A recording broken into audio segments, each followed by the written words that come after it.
Hello students, welcome back to my YouTube channel Shaivi chemistry classes. आज की class में हम लोग डिस्कस करने वाले हैं वैलेंसी फैक्टर के बारे में। जैसा कि मैंने आपको कहा था, इसके ऊपर अलग वीडियो आएगी जिसमें मैं अप्रोक्सीमेटली आपको 15 to 20 एग्जाम्पल्स कराऊंगी ताकि आपको क्लियर हो जाए कि वैलेंसी फैक्टर क्यों निकालते हैं और किस तरीके से निकालते हैं। ठीक है, तो आज हम वैलेंसी फैक्टर के बारे में डिस्कस करने वाले हैं। एज वेल एज हम लोग डिस्कस करेंगे the relation between the molarity and the normality. तो चलिए वीडियो स्टार्ट करते हैं। बट वीडियो स्टार्ट करने से पहले मेक श्योर आप चैनल को सब्सक्राइब कर दें, वीडियो को लाइक और इसे ज्यादा से ज्यादा शेयर जरूर करें। तो सबसे पहले मैं आपको बताती हूँ कि वैलेंसी फैक्टर आपको कहाँ कहाँ जरूरत पड़ती है। तो देखो, सबसे पहले आप पिछली वीडियो में हम लोगों ने डिस्कस किया था कि इक्विवेलेंट मास जब हम निकालते हैं तो इक्विवेलेंट मास का फॉर्मूला होता है मोलिक्यूलर मास बाय में वैलेंसी फैक्टर। ठीक है, तो यहाँ हमें वैलेंसी फैक्टर की जरूरत पड़ी। दूसरा फॉर्मूला हम पढ़ेंगे अभी, molarity equal to molarity multiply valency factor. ठीक है, थर्ड हमें जरूरत पड़ती है जब हम किसी भी सब्सटेंस का इक्विवेलेंट निकालते हैं तो हम कैसे निकालते हैं, नंबर ऑफ मोल्स मतलब n मल्टीप्लाई में वैलेंसी फैक्टर। ठीक है, तो यहाँ पर हर तरीके से हमें वैलेंसी फैक्टर की जरूरत पड़ती ही पड़ती है। तो वैलेंसी फैक्टर जो है हमारे लिए मेन टॉपिक हो गया है। ठीक है, अब देखो वैलेंसी फैक्टर निकालते कैसे हैं। तो देखो वैलेंसी फैक्टर,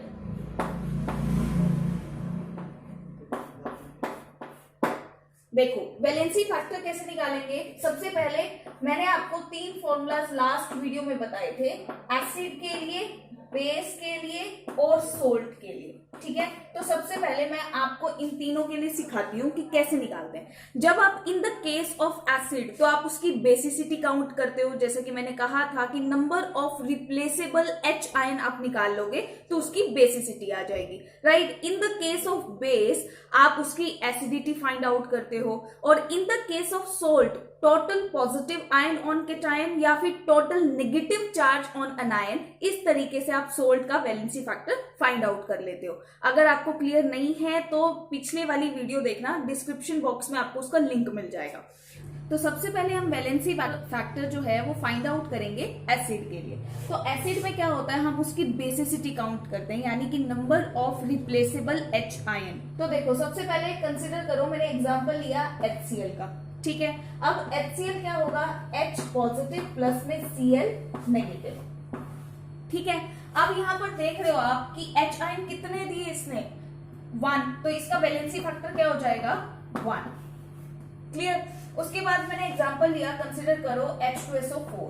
तो H2SO4 एक्चुअली इस केस में वैसे तो हम नॉर्मली, क्योंकि फुली डिसोसिएट होता है, स्ट्रॉन्ग एसिड होता है, तो ये किस तरीके से डिसोसिएट होगा, 2H पॉजिटिव प्लस में SO4 2 नेगेटिव, है ना। तो यहां से वैलेंसी फैक्टर कितना आ गया, 2।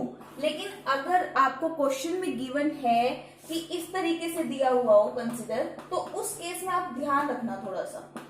ठीक है, यहां पर कितना हो गया वैलेंसी फैक्टर, 1। तो ये कंप्लीटली डिपेंड किया केमिकल रिएक्शन के ऊपर इस केस में, है ना।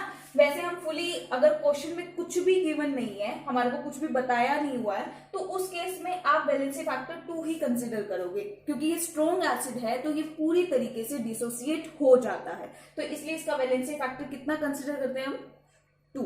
ठीक है, अब जैसे कि एग्जाम्पल ले लो, H3BO3 that is boric acid। ठीक है, मोस्टली स्टूडेंट्स आंसर नहीं दे पाते इसका। देखो H3BO3 वाले केस में इसको आप ऐसे लिख सकते हो,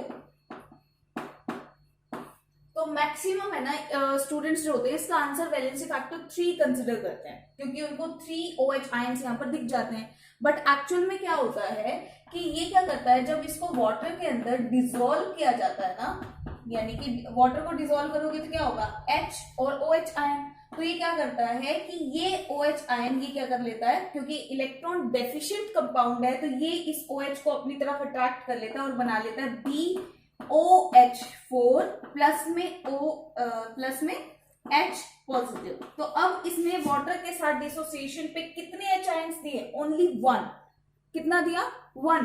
तो यानी कि यहाँ पर वैलेंसी फैक्टर भी क्या होगा, 1 होगा। इस चीज का आपको ध्यान रखना है, यहाँ पर मार्क कर लीजिए, बहुत बार जेई में भी आपको काम आता है एज वेल एज नीट में भी। इस चीजों का आप स्ट्रॉन्गली ध्यान रखें बहुत अच्छे से, ठीक है। उसके बाद नेक्स्ट एग्जांपल मैं लिख रही हूँ। बहुत सारे जगह पे यहाँ पर स्टूडेंट्स कंफ्यूज हो जाते हैं, ठीक है। H3PO4, H3PO3 और H3PO2।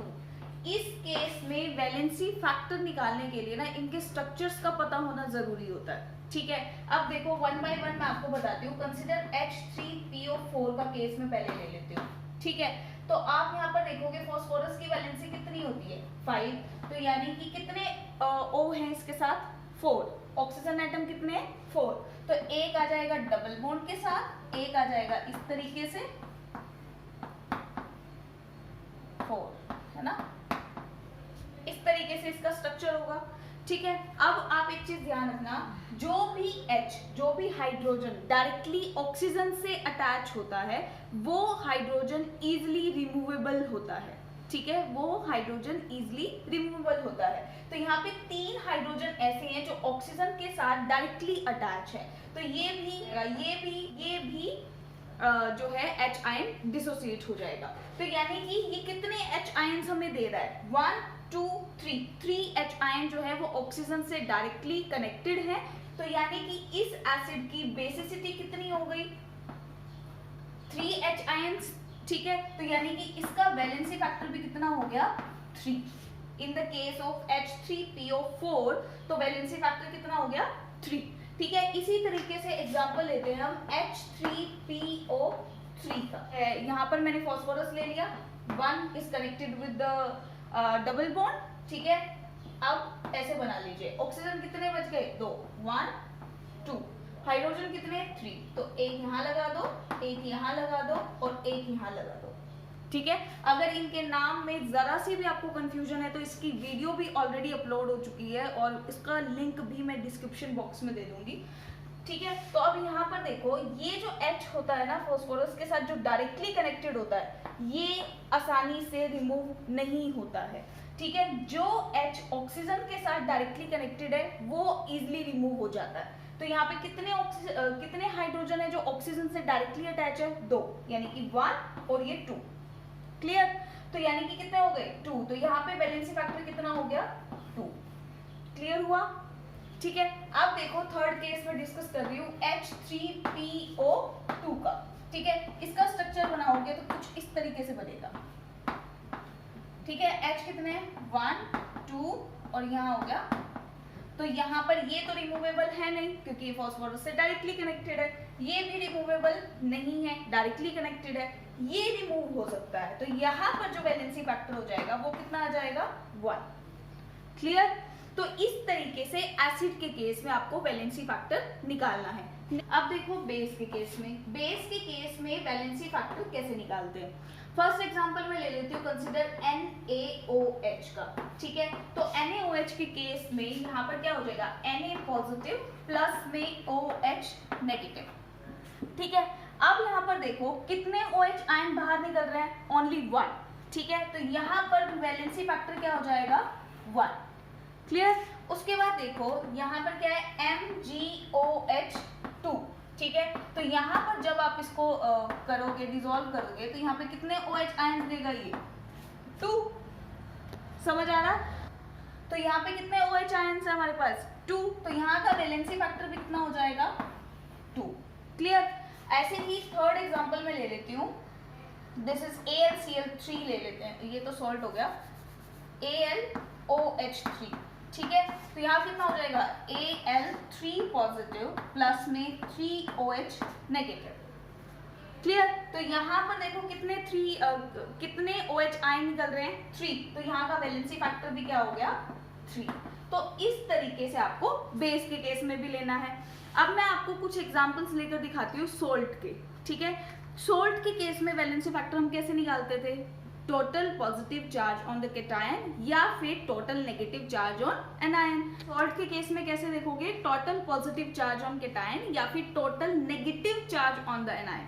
क्योंकि जैसा कि हम जानते हैं कि अगर मान लो कोई सोल्ट है, ठीक है, अब यहाँ पर Na जितने इलेक्ट्रॉन लॉस कर रहा है तो Cl उतने इलेक्ट्रॉन ही तो गेन करेगा ना, तो हमेशा केटायन और एनायन के ऊपर चार्ज जो होता है वो इक्वल ही होता है, इसलिए डजंट मैटर कि आप केटायन पे टोटल पॉजिटिव चार्ज देखो या एनायन के केस में टोटल नेगेटिव चार्ज देखो, तो इसलिए कंफ्यूज मत होना बिल्कुल भी, ठीक है। अब मान लो इस केस में मेरे पास वैलेंसी फैक्टर कितना है बताओ, 1, कुछ भी काउंट कर लो, मैंने केटायन काउंट किया, आप एनायन काउंट कर लो, it doesn't make any difference, ठीक है। नेक्स्ट एग्जांपल मैं ले लेती हूँ AlCl3 का, ठीक है।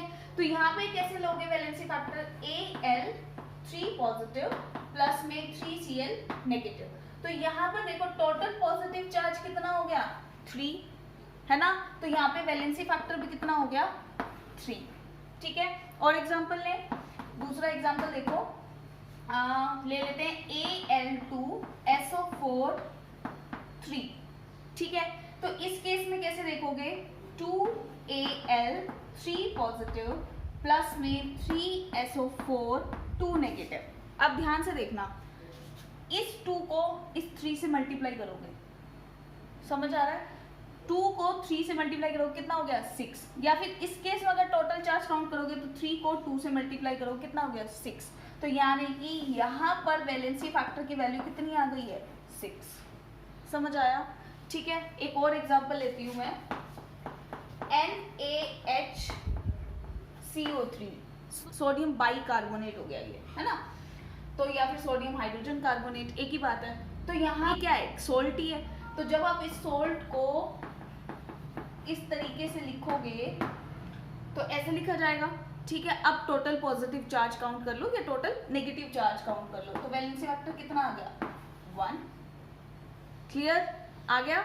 उसके बाद देखो इसी तरीके से आपको सोल्ट के केस में लेना है। एक बार मैं आपको सिखा देती हूँ रिएक्शन के बेसिस पे वैलेंसी फैक्टर कैसे निकालते हो, ठीक। अब देखो रिएक्शन के बेसिस पे मैं एक रिएक्शन कंसिडर कर रही हूँ, ठीक है। रिएक्शन कंसिडर मैंने की A प्लस 2B, ये एक बैलेंस रिएक्शन मैंने कंसिडर कर ली, ठीक है, this is the balance equation, ठीक है। अब क्या है, यहाँ पर वैलेंसी फैक्टर का मतलब क्या होगा, कैसे निकालते हो, यहाँ पर वैलेंसी फैक्टर हम देखते हैं number of electron involved in the reaction, ध्यान से सुनना मेरी बात, number of electron involved in A reaction. आपको एग्जाम में कभी ये दिया हुआ नहीं मिलेगा, आपको खुद बैलेंस करना है, ये ध्यान रखना, ठीक है। मैं अभी आपको बैलेंस करके दे रही हूँ क्योंकि अभी मेरे को आपको सिखाना है, ठीक है। तो देखो अब क्या करना है आपको, अगर मैं इंडिविजुअली बैलेंस फैक्टर निकालना चाहूँ सबका फिर, है ना, तो यहाँ पर कैसे निकालोगे वैलेंसी फैक्टर, ए के लिए वैलेंसी फैक्टर कैसा होगा, जो भी इसका नंबर ऑफ इलेक्ट्रॉन इन्वॉल्व है, कितने इन्वॉल्व है, 12, ठीक है, तो 12 अपॉन में हो जाता है उसका स्टिकियोमेट्री कोफिशिएंट, इसका स्टिकियोमेट्री कोफिशिएंट क्या है, 1, तो 12 डिवाइडेड बाय 1, समझ आया, क्लियर। उसके बाद देखो B के लिए निकालोगे तो कैसे निकालोगे, number of electron involve in the reaction which is 12, this 12, and then यहाँ पर स्टिकियोमेट्री कोफिशिएंट B के लिए कितना है, 2, तो यहाँ क्या कर दोगे, 2 से डिवाइड, कितना आ जाएगा, 6, तो यहाँ पर B का वैलेंसी फैक्टर कितना आ गया, 6। उसके बाद वैलेंसी फैक्टर ऑफ निकालोगे C का, तो number of electron involve in the reaction which is 12, और उसके बाद क्या हो जाएगा, स्टिकियोमेट्री कोफिशिएंट देख लो, C का कितना है, 3, तो कितना हो गया, 4। ऐसे ही निकालोगे तो कैसे निकालोगे, number of electron involve by में 4, तो कितना आ गया, 3। अब देखो A का अलग निकल गया, B का अलग आ गया, C का आ गया और D के लिए आ गया, ठीक है। सबके वैलेंसी फैक्टर्स इस तरीके से आपको रिएक्शन में निकालने होते हैं, ठीक है। अब जैसे कंसीडर बहुत बार ये क्वेश्चन भी पूछा जाता है, मैं देखती हूँ, ठीक है। अब देखो ये I2 से किस में चेंज हो रहा है, I नेगेटिव में, यानी कि जीरो ऑक्सीडेशन स्टेट से ये -1 गेन कर रहा है, यानी कि रिडक्शन हो रहा है, तो इसका वैलेंसी फैक्टर कितना होगा, ध्यान रखना। बहुत लोग 1 लिख देते हैं, रिएक्शन को बैलेंस करो पहले, ठीक है, कितना करोगे 2 से मल्टीप्लाई, तो 2 मल्टीप्लाई 1 करके 2 आ जाएगा, तो ये वैलेंसी फैक्टर कितना आया 2। इस चीज पे ध्यान देना। एक और एग्जांपल देखो, मैं कोशिश कर रही हूँ कि मैक्स एग्जांपल्स मैं आपको कराऊं ताकि आप कहीं पर भी अटको नहीं। देखो कंसिडर HSO4 नेगेटिव है, ठीक है, अब इसका वैलेंसी फैक्टर आपको निकालना है। देखो कि सबसे पहले रिएक्शन को क्या करोगे बैलेंस, तो बैलेंस करोगे तो इसको 2 से मल्टीप्लाई करना पड़ेगा, है ना, और यहाँ पर 2 नेगेटिव, तो रिएक्शन को बैलेंस करो 2 नेगेटिव हो गई। रिएक्शन बैलेंस करके कैसे लिखोगे HSO4 नेगेटिव। अब यहाँ पर देखो 2HSO4 2 नेगेटिव, तो यहाँ पे आ गया H2S2O8 प्लस में 2 नेगेटिव। क्लियर। अब number of electron involve in the reaction कितना आ गया 2, तो यानी रिएक्शन का वैलेंसी फैक्टर कितना है भाई 2, यानी कि मैं बोलना चाहूँ तो ऐसे लिखूंगी मैं, number of electron involve in reaction कितना हो गया मेरे पास 2। क्लियर हो गया, ठीक है।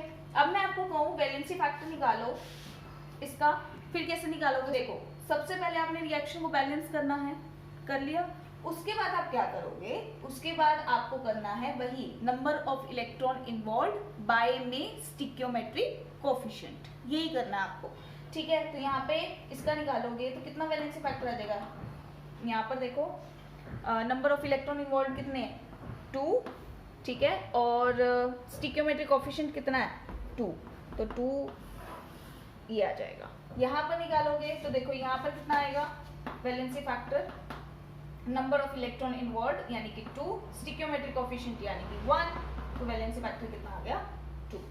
तो इस तरीके से वैलेंसी फैक्टर को आप निकालते हो, ठीक है। ये बहुत सारे एग्जांपल्स आई थिंक 20 हुए हैं, नहीं हुए मुझे नहीं पता, लेकिन मैं मोस्ट ऑफ दी एग्जांपल आपको कवर करा चुकी हूँ जो आपके काम के हैं। तो अब नेक्स्ट टॉपिक हम पढ़ते हैं relation between the molarity and normality. तो यहाँ पर हम पढ़ेंगे relation between molarity and normality, ठीक है।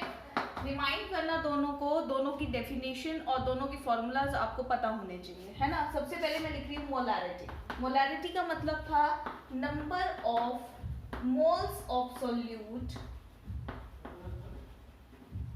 डिसॉल्व्ड इन पर लीटर ऑफ सॉल्यूशन, राइट, ये था हमारे पास मोलैरिटी। नॉर्मैलिटी था हमारे पास number of gram equivalent of solute divided by volume of the solution in litre, ठीक है।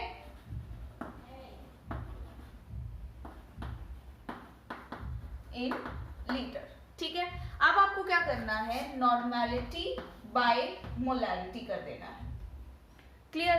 तो इससे क्या होगा, वॉल्यूम तो दोनों का है, दोनों कैंसिल हो जाएंगे एक दूसरे से। अब इस केस में आप क्या करोगे, number of gram equivalent divided by हो जाएगा नंबर ऑफ मोल्स। क्लियर, यहां तक आपको समझ में आ गया होगा।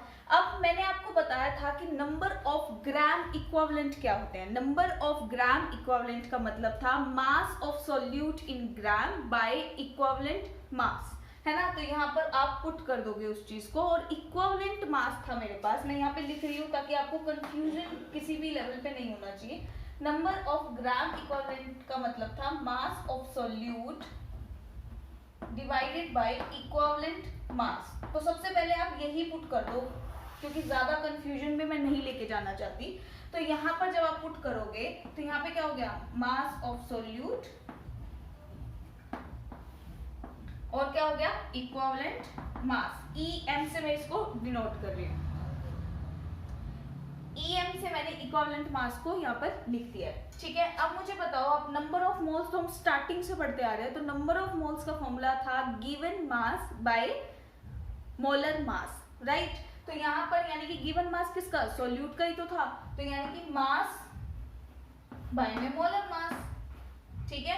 तो ये इससे कैंसिल हो जाएगा, क्लियर हुआ इतना आपको। ठीक है, ये क्लियर ये होगा।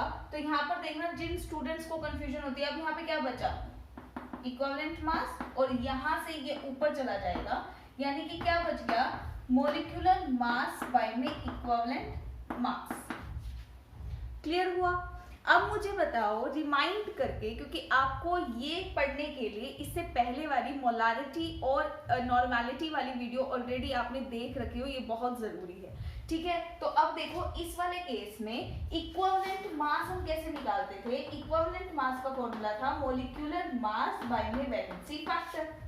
क्लियर, तो यानी कि यहाँ पर आप पुट कर दोगे, क्या आ जाएगा, N/m इक्वल हो गया, तो वो क्या था, मॉलिक्यूलर मास बाय में इक्विवेलेंट मास। तो देखो molecular mass as it is, equivalent mass की वैल्यू को पुट करोगे मॉलिक्यूलर मास बाय में वैलेंसी फैक्टर, ये से कैंसिल हो गया। ठीक है, यहाँ पे क्या आ गया, N/m और यहाँ बच गया वैलेंसी फैक्टर, यानी कि इक्वल हुआ N इक्वल हुआ m मल्टीप्लाई में वैलेंसी फैक्टर। समझ में आया, यानी कि जो नॉर्मेलिटी हुआ वो इक्वल हुआ मोलारिटी मल्टीप्लाई में वैलेंसी फैक्टर के। तो ये आपके पास आ गया रिलेशन क्या हुआ, नॉर्मेलिटी इक्वल में मोलारिटी मल्टीप्लाई वैलेंसी फैक्टर। अब इसके मैक्सिमम जो चीजें थी आपकी कवर हो चुकी है। एक स्टूडेंट ने मुझे कहा था फॉर्मेलिटी इज रिमेनिंग, तो फॉर्मेलिटी हम नेक्स्ट वीडियो में कवर कर लेंगे। आपको ऐसा कुछ भी टॉपिक लगता है कि मैं लिव कर रही हूँ या फिर मुझसे भूल से छूट रहा है, तो वो आप मुझे कमेंट बॉक्स में बता सकते हो ताकि मैं वो कवर करा दूं। अदरवाइज ये कंसंट्रेशन टर्म अब बिल्कुल कंप्लीट हो चुका है, तो एज आई प्रॉमिस्ड अब सिर्फ न्यूमेरिकल वीडियो रहती है आपकी, और वो न्यूमेरिकल वीडियो भी बहुत जल्द आपके पास पहुंच जाएगी। तो चलिए इस वीडियो में इतना ही। Thank you so much. Till then stay at home, stay safe and stay connected with us.